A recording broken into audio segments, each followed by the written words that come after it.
time to get back to our roots around free expression on Facebook and Instagram. I started building social media to give people a voice. I gave a speech at Georgetown 5 years ago about the importance of protecting free expression, and I still believe this today. But a lot has happened over the last several years. There's been widespread debate about potential harms from online content. Governments and legacy media have pushed to censor more and more. A lot of this is clearly political. That's Meta CEO Mark Zuckerberg, of course, announcing both Facebook and Instagram will eliminate fact-checking in favor of an X-like community notes type policy that is frankly run amok, some say, with hateful and false content. While most certainly a move towards the incoming Trump administration, some context here. It was Zuckerberg that banned Trump from his platforms entirely because of a risk to public safety in 2021. It was Trump that threatened to jail Zuckerberg for life in August if he meddled in the election. It's just a series of big tech moves and donations to please the president-elect. Maria Curie is the tech policy reporter at Axios. She joins us now. Boy, Maria, it has been a head-spinning turn of events for big tech. Let's start with that, though. Meta removing fact-checking from their platforms with a combined 5 billion users. What's the impact? The impact will be, more disinformation and misinformation online for longer, as we have seen on X, and it will also mean, more harmful speech online. And we have a lot of, advocates, kids online advocates right now raising the alarm over how it also might impact youth. But basically, this is a strategy that pulls a playbook from X and from, Elon Musk's approach to X, which is to basically put the onus on the users, people like you and me, and people who are not journalists online, to just moderate and flag when things are incorrect. Of course, that is not the same as professional fact checkers, being out there and flagging content that might not just be, factually incorrect, but also harmful to the people on this platform. But like you mentioned, this is the latest string in a series of moves to kind of, get on the good side of the incoming president. We have also seen that Zuckerberg has appointed Joel Kaplan to be the new global head of policy for Meta. Joel Kaplan, of course, was the former deputy chief of staff for George Bush. He is a conservative. He also believes in making sure that conservative speech online is not censored. We also saw that Mark Zuckerberg appointed Dana White, the CEO of the UFC CEO, to be on the board. Dana White, of course, was with Donald Trump the night of the election when he won, longtime supporter of Donald Trump. And now we're seeing this fact-checking move from the social media platform.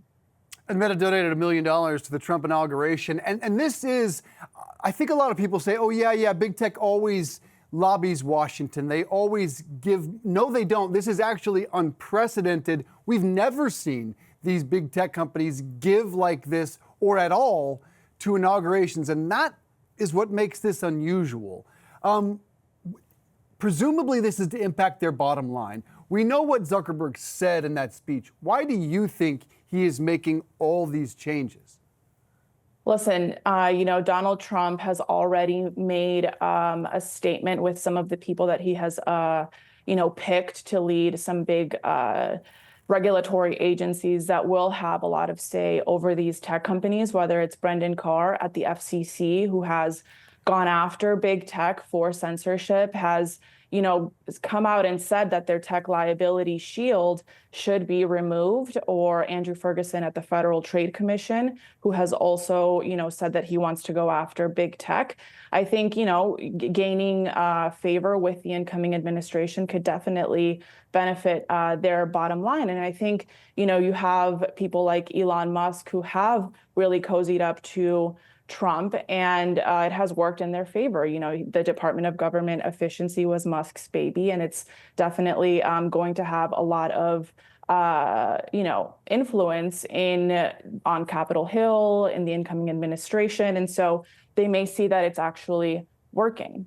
So with Meta going full MAGA, Amazon is next. Donated $1 million to the inauguration. They'll stream it for free. Jeff Bezos met with Trump. Amazon vastly overpaid, according to analysts, $40 million for a Melania Trump doc. She will executive produce it. That's not to mention the mess at Bezos-owned Washington Post, where people are fleeing. Any sense of what Bezos is after? I think that Bezos, company is also considered a big tech monopoly among Republicans and Democrats. And so he may also be looking to take some of that heat off of the company that he owns. And of course, the Washington Post and the media in general has been a target of the Trump administration. He has called the media the enemy of the people, something that he also said about, Zuckerberg and Facebook at one point. But, to your point about these donations, we have Google, we have Meta, we have OpenAI, we have Amazon, Microsoft. All of these companies have now donated to the inaugural fund. They did donate in, the previous election when President Biden won, but it was, much less. And I think it's because they can see that with this particular president, if you put your money where your mouth is, it will actually lead to potential policy changes that will benefit you. It just is such an unusual time. And to your point, it's really about transparency here. We know why oil execs give. They want to drill. We know why car execs give. They want relief from the green transition. Wouldn't it be better if there were just simple transparency here, what big tech wants? And some argue it may come down to H-1B visas.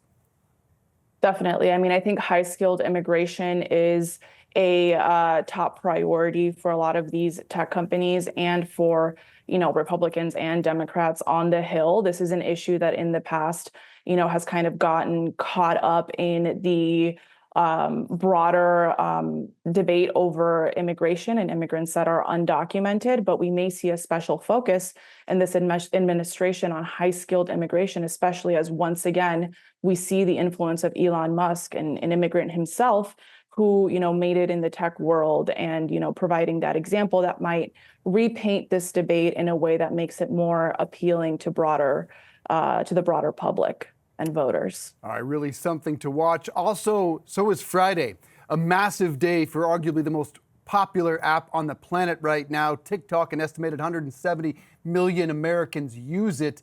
Oral arguments before the Supreme Court on this looming ban. How do you see it playing out? The Supreme Court really has acted in an unprecedented way with this specific case. They decided to take it on in a very expedited manner, and they decided to allocate 2 hours to oral arguments, which is more than is usually allocated. And so you can tell it's a really big deal, and it's in part because of the focus of the incoming administration and how Trump has weighed in on it himself. In terms of what we can expect on Friday, both sides really have to argue a main question, which is, does this ban violate the First Amendment? You have TikTok saying that it absolutely does because 170 million people use the platform for speech. The companies themselves, especially TikTok, which is US based, though its parent company ByteDance is in China. TikTok has a right to speech. And so it is a First Amendment issue, according to TikTok.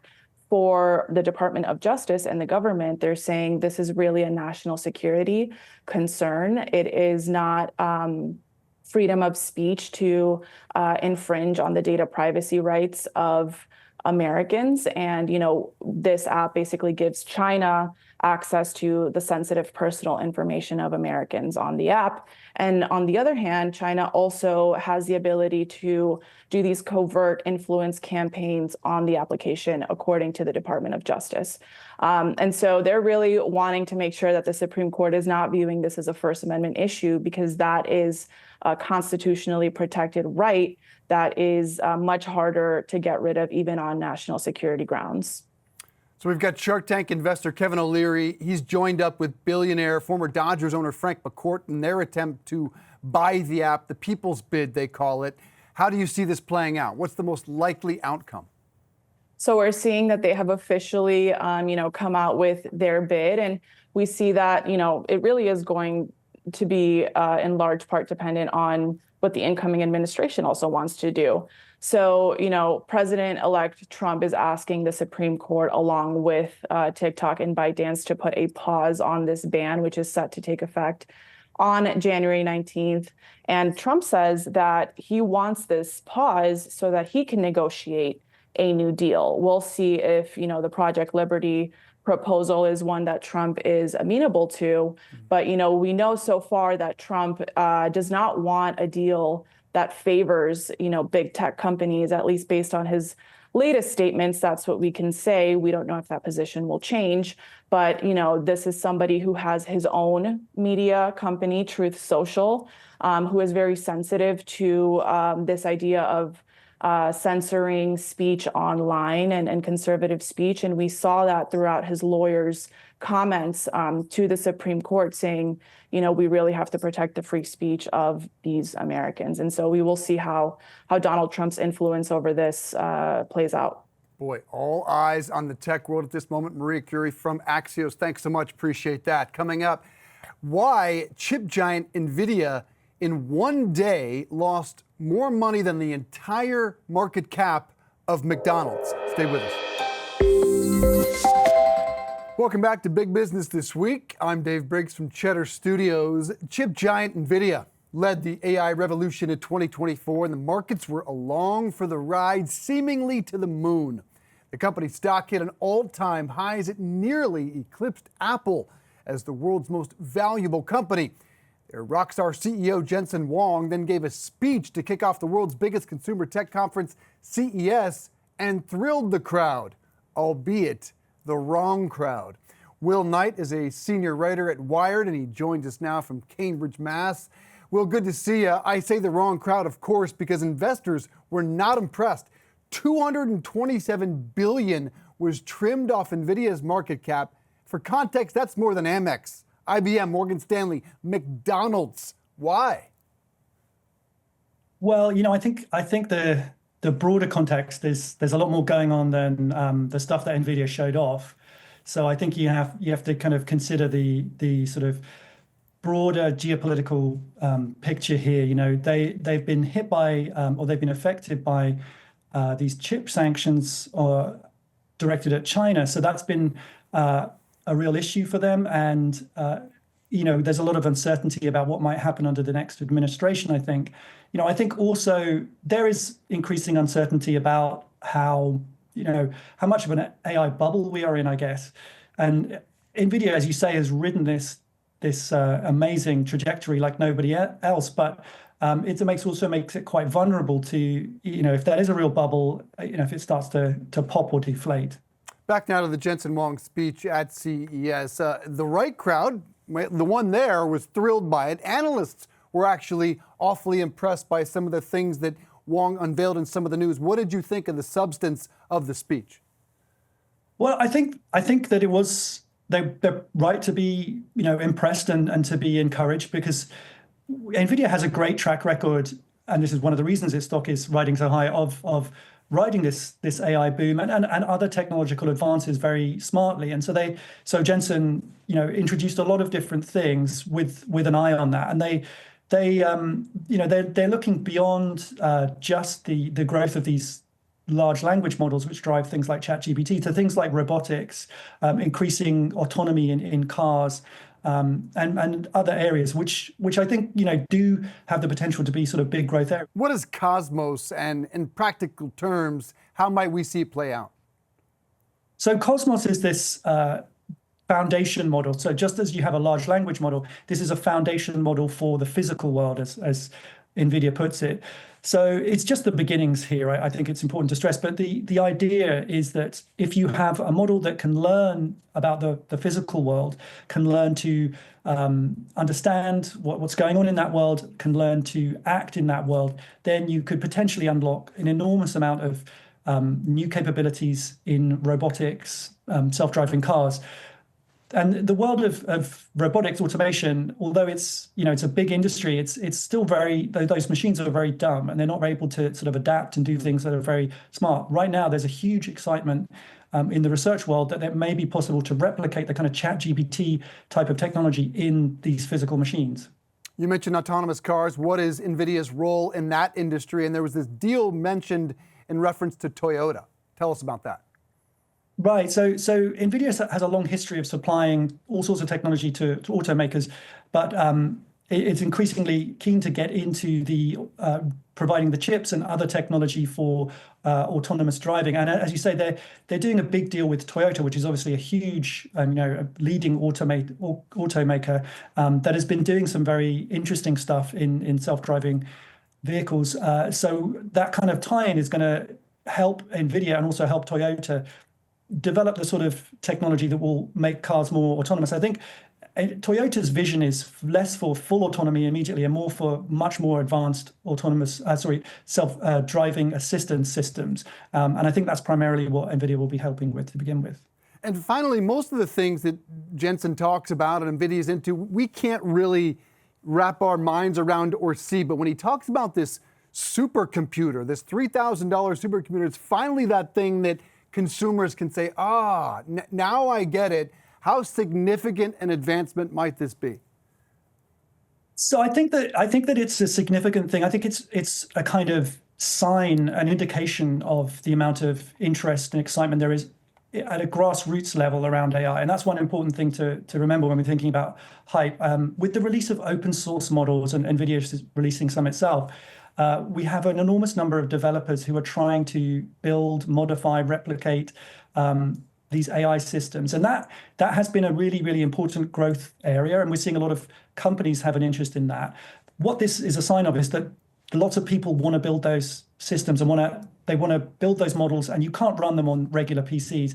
I think at the moment, it doesn't mean that you or I will necessarily have one of these kind of cloud computing supercomputers, as they put it, on our desks, but an increasing number of people probably will. And I think that the thing to watch is how that sort of affects the developer community and how people are experimenting with AI. Yeah, that'll be interesting. I have to admit, Will, I'm a bit enamored with Jensen Huang, the man, the celebrity, the leader. He feels like the new Steve Jobs. You can swap out the black turtleneck sweater for the patent leather jackets. We saw a $9,000 lizard skin Tom Ford earlier this year. And there are entire Reddit threads about the alligator skin shiny leather jacket he wore at CES. What can you tell us about Jensen and about that signature black leather jacket look? I mean, I wish I had one to review. It's a beautiful jacket, and you're right. I've known Jensen. I met him many times over the years, and he's often had this leather jacket, and it's always, like when you reach a certain age, it's kind of the cool dad in his leather jacket, and I think he's kind of poking fun at himself somewhat with that, which I think he does recognize that his celebrity, as well as his brilliance as a CEO, is all in part of the NVIDIA brand. Who's the closest object in NVIDIA's mirror? Is it Broadcom? Is it AMD? Or is no one, frankly, even close? I think that what NVIDIA should be looking out for probably are the big tech companies themselves, the cloud providers. So Google, Amazon, Microsoft are all developing silicon. Next time, let's do this in black Tom Ford leather jackets, or at least try to. Will Knights Absolutely. from Wired.com. Appreciate the time, sir. Thank you. Coming up, the business stories you may have missed, including, is America really going to buy Greenland? Welcome back to Big Business This Week. Time now to bring in our friend Peter Green for the business you may have missed this week. He writes the Big Business This Week newsletter. Peter, good to see you. It was a wild week on the Trump side of things with that fascinating roller coaster press conference, you might call it. He again stoked that conversation about buying Greenland, as his son, meanwhile, paid a visit to Greenland. What's happening here? Who the hell knows? There's a couple of theories. The biggest one is that it has to do with the U.S. having a greater presence in the Arctic. As global warming melts the Arctic Ocean, it's becoming a shipping lane, and no longer ice keeping the Russians away. The Russians have a fleet of 20-odd military icebreakers. The U.S. have, I think, 3. Canada's got 4 or 5. This could be a huge, saving a huge amount of money for ocean shipping, making it also a very valuable sea lane to protect. Then there's a question of access to, in Greenland and in the Arctic, all kinds of on land or undersea minerals, oil. Nobody's quite sure what's there. There's some theory that Greenland holds huge reserves of all these rare earths that are needed to make all kinds of technology, from batteries to cell phones. That could be a piece of it. But then there's also this other weird political thing.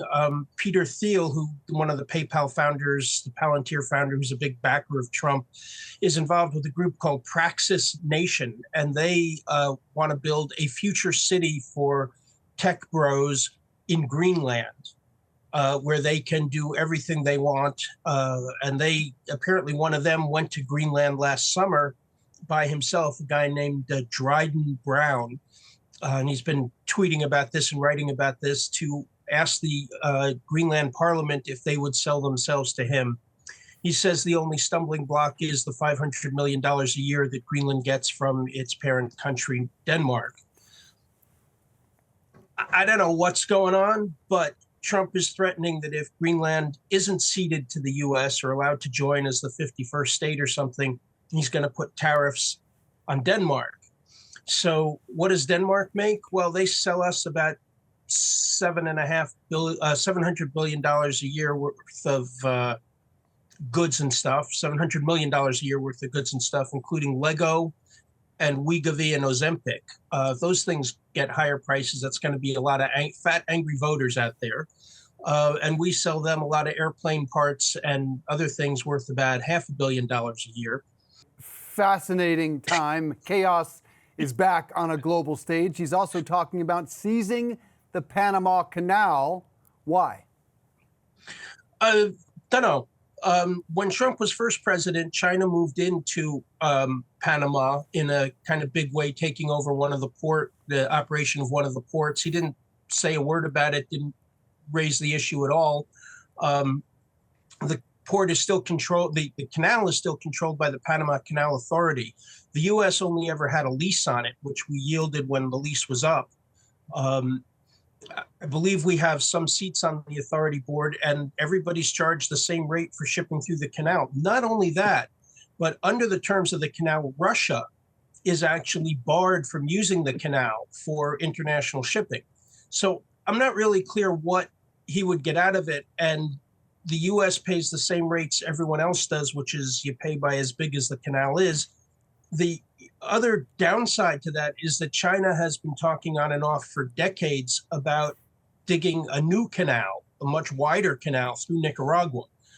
Nicaragua is not currently a big pal of the U.S. Panama is. So it would seem to make sense to, Theodore Roosevelt built the canal, and he's probably most famous for saying, talk softly and carry a big stick. Trump seems to be doing it the other way. Invasion of Panama, not really going to work out very well. Invasion of Greenland, what the heck's going to happen with that? These are countries that are nominally our allies. For the right price, they'll do what the U.S. needs done. So it's really not clear what he would do with the Panama Canal or what advantage there would be to it. Of course, then there's taking Canada as the 51st U.S. state and renaming the Gulf of Mexico the Gulf of America. We're still 10 days away from the Trump presidency.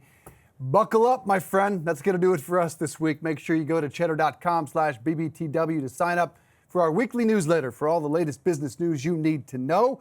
Don't go away. More Cheddar up next.